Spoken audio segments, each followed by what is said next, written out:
name is Martina Queen, and I am a member of this congregation. This is the First Unitarian Church of Honolulu, and I am your worship associate this morning. We are a Unitarian Universalist community, guided by and inspired by our principles, while we are boldly growing compassion, justice, and joy. We are a very busy community. We have a lot going on. And every Friday there is an email sent out, the e-blast and the weekly bulletin, that tells us what activities are happening in the coming weeks. If you aren't on email, or if you're a visitor and you want to see what's going on in this church, you can get a copy of the e-blast and weekly bulletin at the greeters table.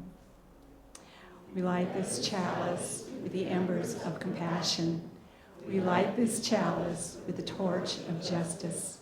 We light this chalice with the radiance of joy. And now if the cake would come forward for the story of all ages.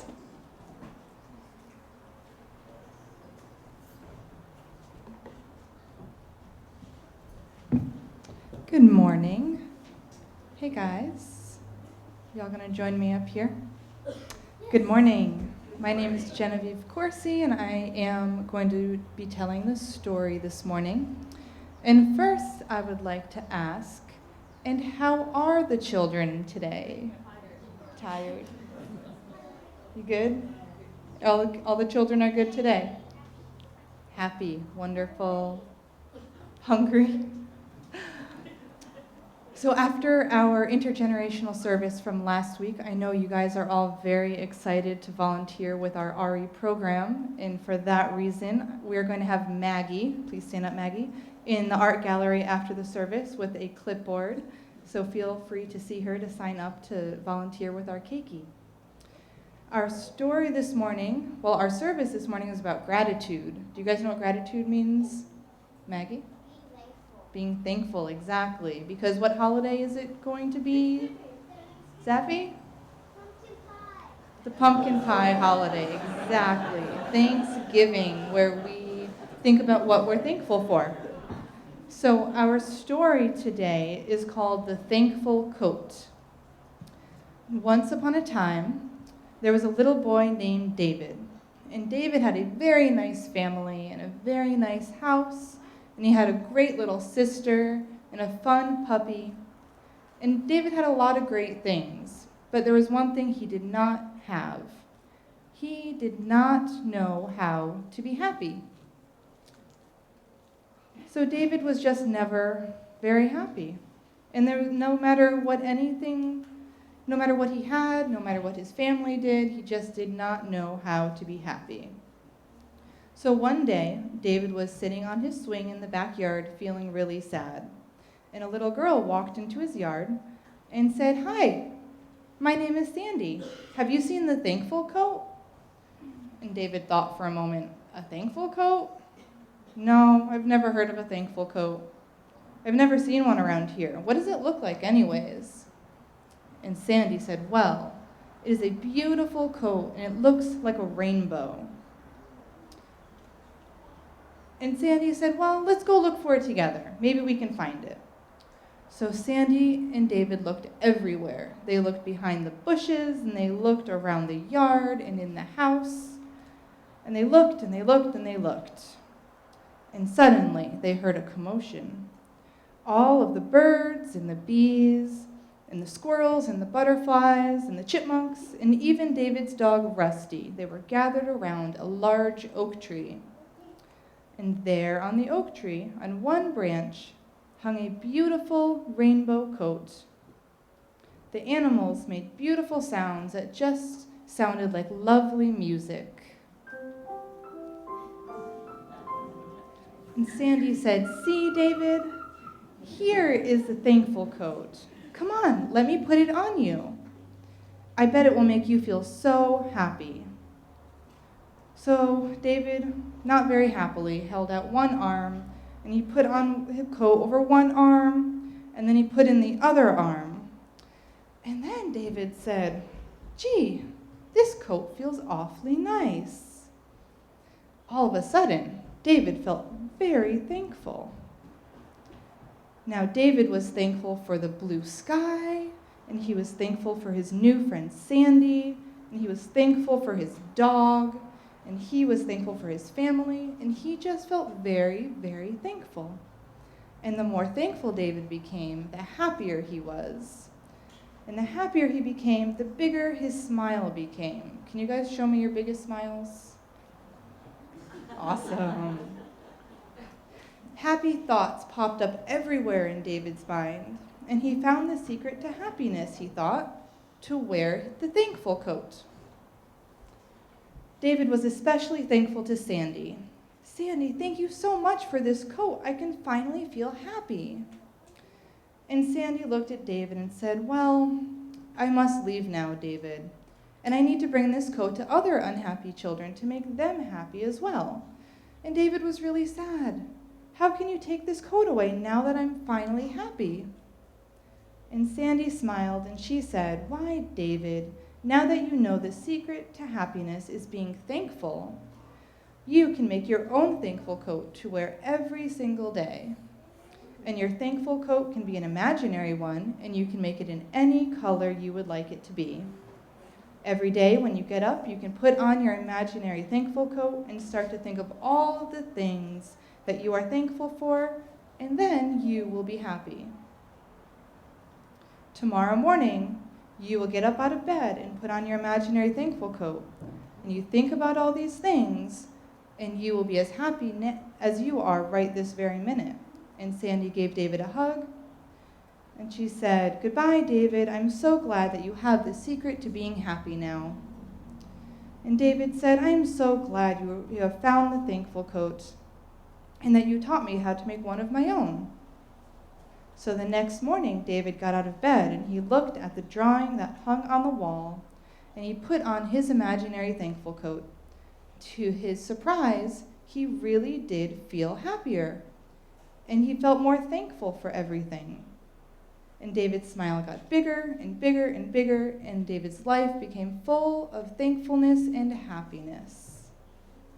Now, when you guys go upstairs, I want you to start thinking now what you're thankful for, because you're going to go up to your classrooms, and you're going to make your own thankful coats. So we're going to sing you up, and make sure you're thinking of those thankful, happy thoughts.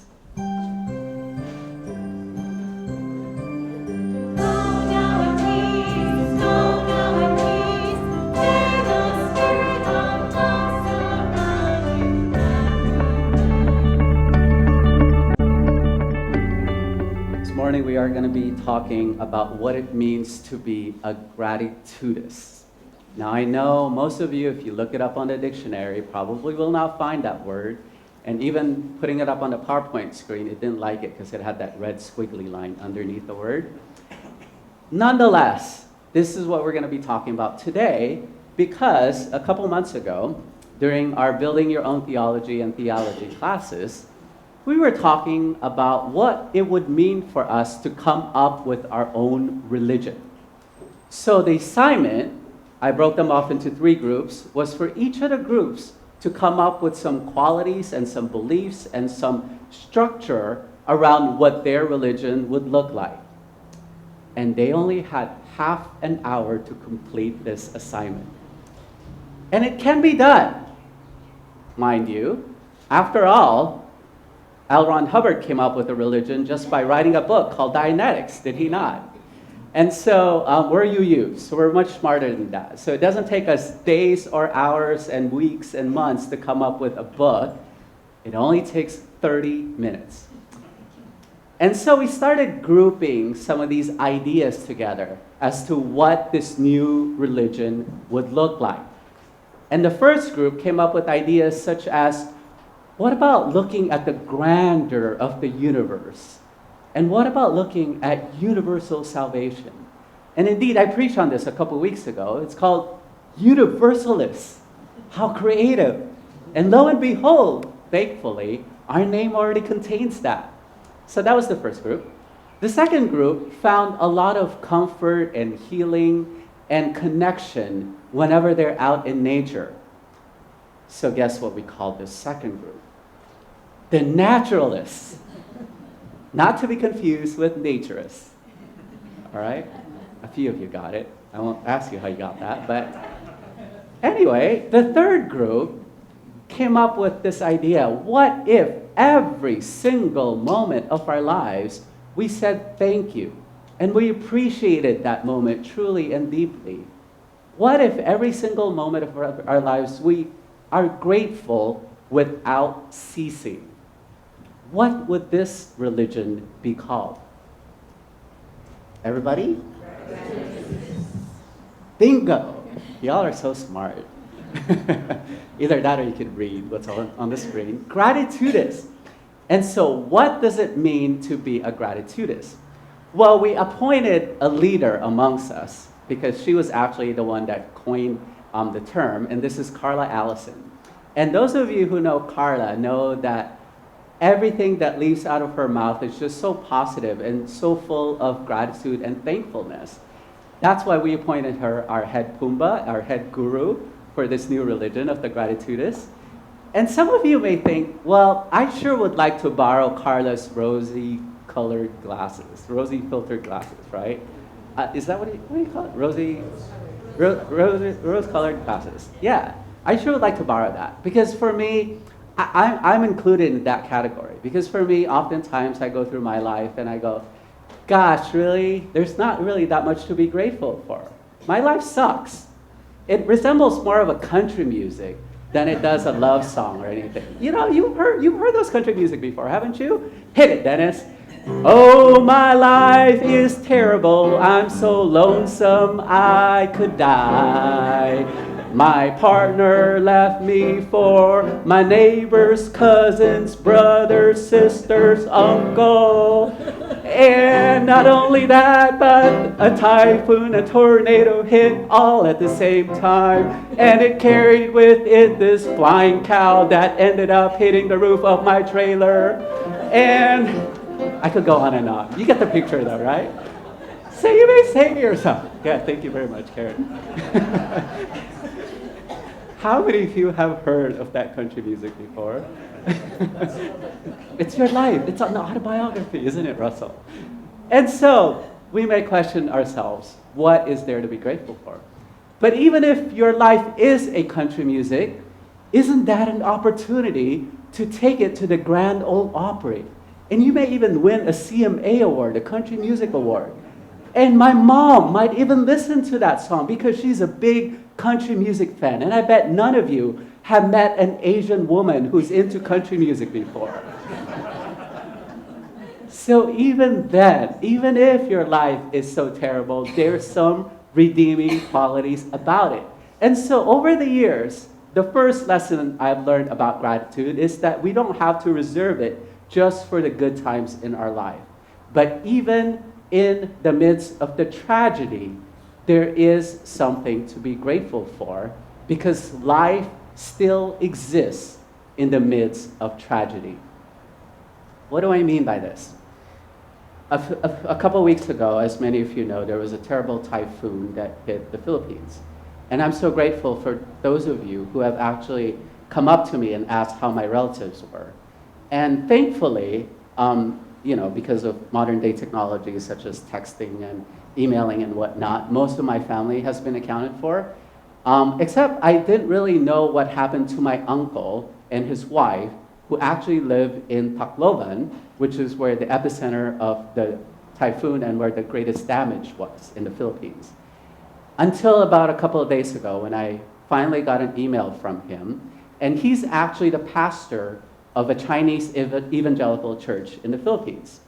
And so as he was recounting his quote-unquote testimony, I began picking up on some of the details about what actually happened there and how scary it must have been when the wind hit and when the rain started pouring and when the waves started coming into the city of Tacloban itself.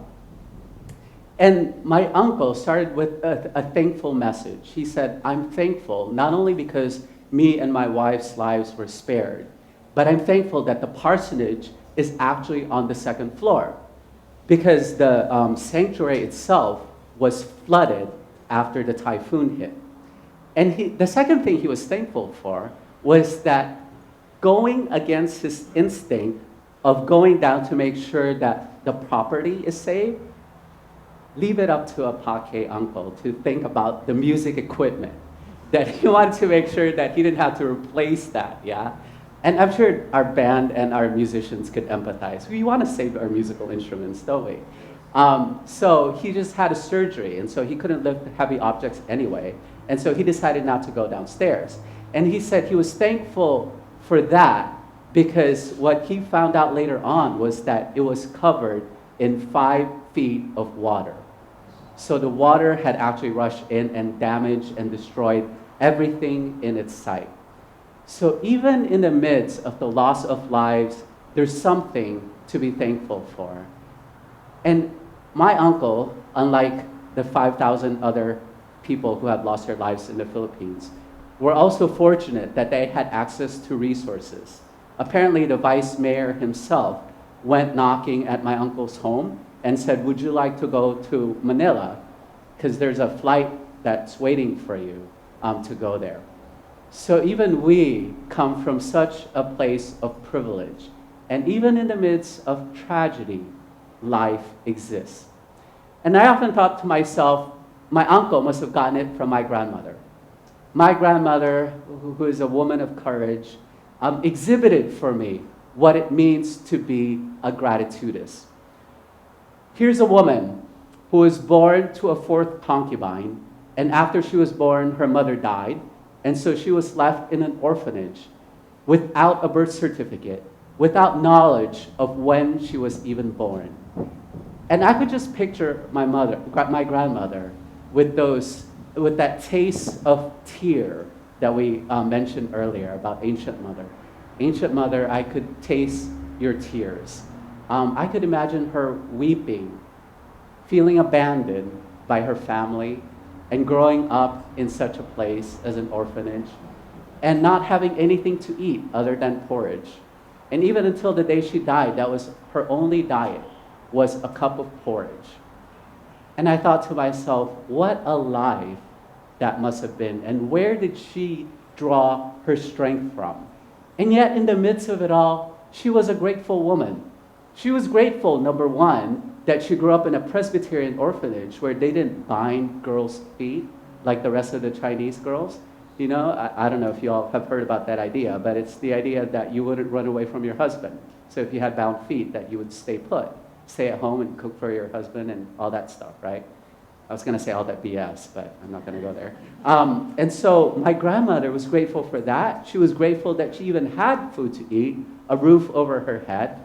And eventually, she was grateful that my grandfather married her and they could start a new life together in the Philippines.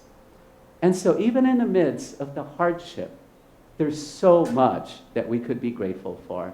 And that's really what I inherited from her. One of the greatest compliments I ever got from my tutu was when she pulled aside me and my younger sister, and she told her, she said, look up to your brother, because he says thank you a lot. He must be a grateful person. And I thought to myself, you know, I'm not even halfway there to where my grandmother is. I don't think I'm even thankful enough in my life. How many thank you cards have I written in my lifetime? And part of that, admittedly, is because I had terrible penmanship. You would never be able to read my thank you cards. And part of it is, thank you cards are very expensive. Have you been to Long's lately? Mahalo cards are extraordinary. So part of it is that. But part of it is just, I sometimes just don't think about it, or I leave people out whenever I go through my laundry list or my litany of people to thank. And so for me, I find myself falling short sometimes when it comes to being grateful. But all of us, I believe, the moment we wake up, have something to be thankful about. Here's the second part about gratitude. Gratitude, I believe, is the very fuel of life. That without gratitude, that we all might as well die. Think about it. How lucky we are to be alive at this point, at this place. You know, the odds are against you being born. There's a 1 in 700 trillion chance that you would have exited your mother's womb and ended up sitting here today. 1 in 700 trillion. If you went to Vegas with that, you wouldn't be winning much in terms of if you gambled with it. 1 in 700 trillion, and yet we're here. And how do we wake up in the morning? Do we wake up complaining of our backache and wake up that the sun is hitting our eyes, or wake up that, oh, do I have to drag myself out of bed? You all heard about the two ways that we wake up in the morning, haven't you? One could either wake up saying, "Good morning, Lord," or the other way is to say, "Good Lord, it's morning." How do we wake up in the morning? Do we say, "Lucky we live in paradise, lucky we live here in Hawaii," or do we grumble and are we ungrateful for all that lies in front of us? And do we wake up in the morning taking our daily dose of vitamin G, vitamin gratitude, yeah? This vitamin that gives us life actually has been proven to decrease contentiousness and increase our humility. It has the ability to decrease self-sufficiency, thinking that we could do everything ourselves, and increase our interdependence, our ability to connect with one another. It has the ability to decrease our sense of bitterness and anger and increase our sense of contentment and fulfillment. Anybody tried this vitamin before? Can you attest that there's no side effects? However, it is contagious. Being a Gratitudist, I guarantee you, if you hang around those Gratitudists like Carla, pretty soon the things that'll come out of your mouth are also going to be thank you, thank you, thank you. And you'll find that it is indeed mahalo. Ever notice that mahalo contains ha in it?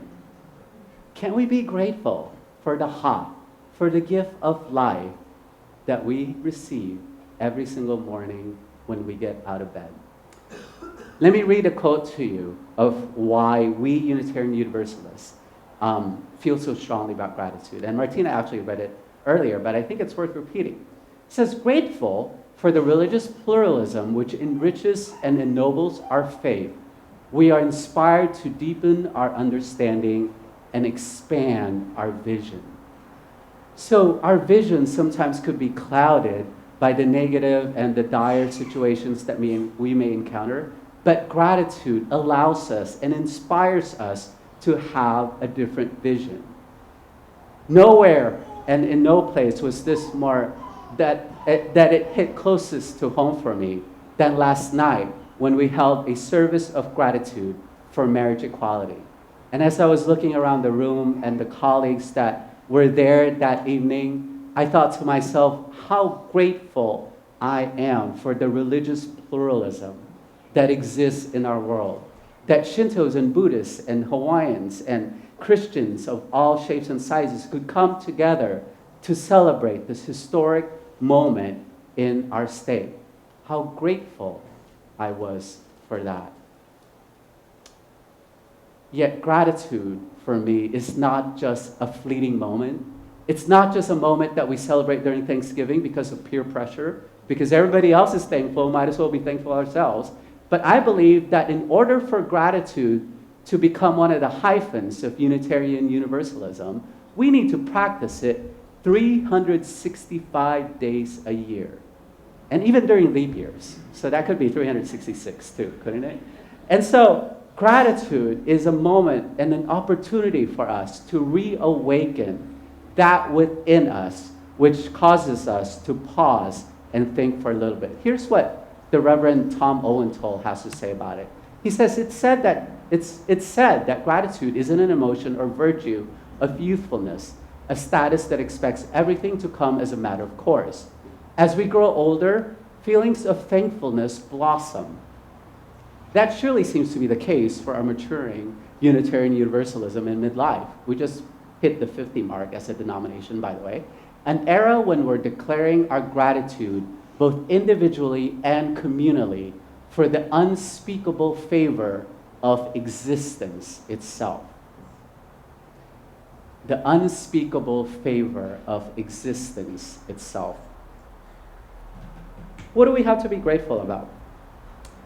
I, for one, am grateful that my relationship with this church has only continued to, sorry, we're not at moment of reflection yet, that my relationship with this church has only grown to be sweeter over the past couple of years.